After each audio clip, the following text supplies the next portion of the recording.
थोड़ी सी गहरी बात। अब तक जो मैंने आपको बताया है ये ऊपरी तल की बातें हैं कि नाम जपो दुख ठीक हो जाएगा, अच्छी बात है। थोड़ी सी गहराई में जाएंगे ना तो ये दुख है क्या, दुख है क्या। पातशाह फरमाते हैं सुख दुख इस मन की बिरथा। ये मन की स्टेट है, स्टेट ऑफ माइंड है दुख।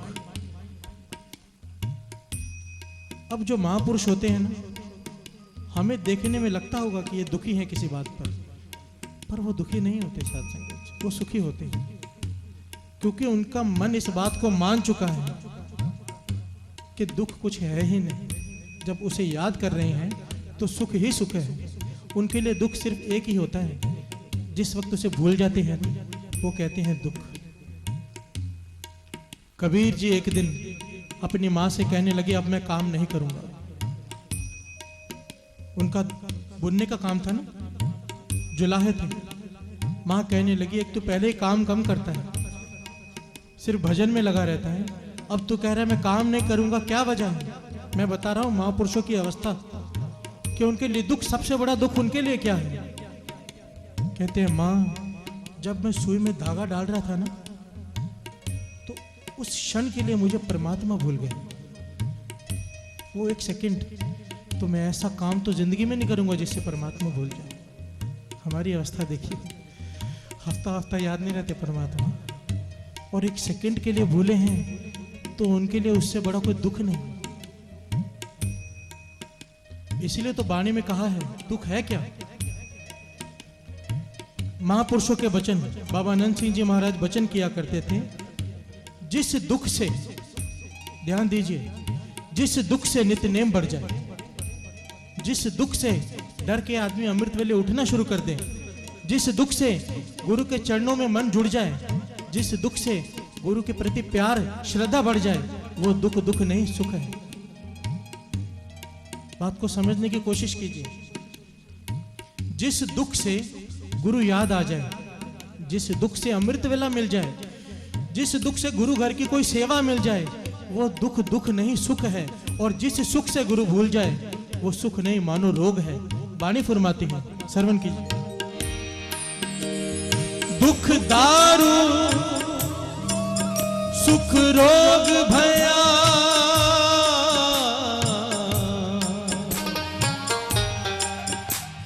जहाँ सुख ताम न हो। वो दुख दारू है जिससे गुरु याद आ जाए। वाणी फरमाती है ना, जपजी साहिब जी का पाठ पढ़ते हो, गुरु नानक पातशाह फरमाते हैं कहते हैं दुख भुख सद मार। सद मारने का भाव होता है आवाज मारता है, सदना बुला रहा है। पातशाह कहते हैं कई लोगों को गुरु नानक पातशाह आवाज देके बुलाते हैं। कैसे? अब सीधे सीधे तो आदमी आता नहीं। जब तक कोई दुख ना दो, जितने भी यहाँ बैठे हैं मेरे समेत, कोई ना कोई दुख है तो बैठे हैं साथ। कोई दुख बनता है कारण यहाँ आने का, सुखों में तो कोई आने को तैयार ही नहीं। सुखों में जो आ गया मानो वो महापुरुषों की अवस्था में पहुंच गया। दुख दारू सुख रोग भया, इसी को कहा है।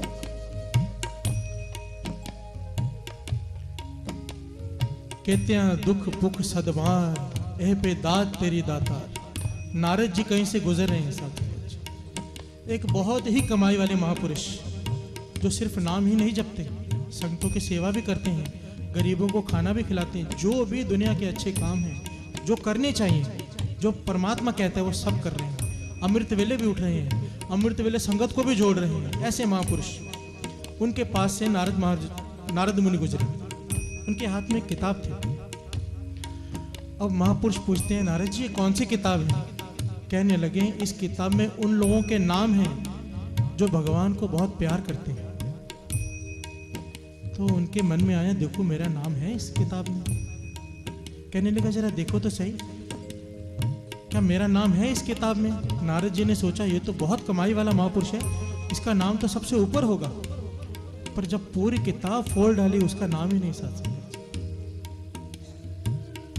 उसका नाम ही नहीं।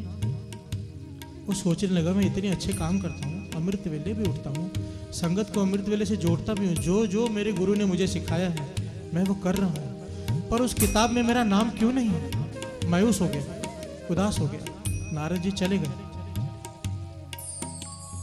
3-4 दिन के बाद वापस आए, हाथ में एक छोटी सी किताब जिसमें कुछ नाम लिखे। नारद जी कहने लगे आज नहीं पूछोगे ये कौन सी किताब है? कहने लगा छोड़ो यार, इतना करने के बाद उस किताब में मेरा नाम नहीं था। जो भगवान को प्यार करते हैं इस किताब में मुझे क्या लेना देना क्या है? कहने लगा नहीं सुनो, इस किताब में सिर्फ कुछ नाम है, कुछ गिनती के, उंगलियों में गिन सकते हैं इतने नाम हैं, पर ये वो नाम है जिन्हें भगवान प्यार करते हैं। करोड़ों लोग हैं जो भगवान को प्यार करते हैं, पर कुछ लोग हैं जिन्हें भगवान प्यार करते हैं, और इसमें आपका नाम सबसे ऊपर है। कहने का भाव, कहते हैं दुख पुख सद मार। देखिए दुख बहुत लोगों के जीवन में आता है। जो दुख शराब के ठेकों पर पहुंचा दे, जो दुख वेश्या के कोठे पे ले जाए, वो सच में दुख है, वो दुख ही है। जो दुख गुरु घर में ले आए, गुरु के चरणों से जोड़ दे, वो है सुख, वो दुख नहीं।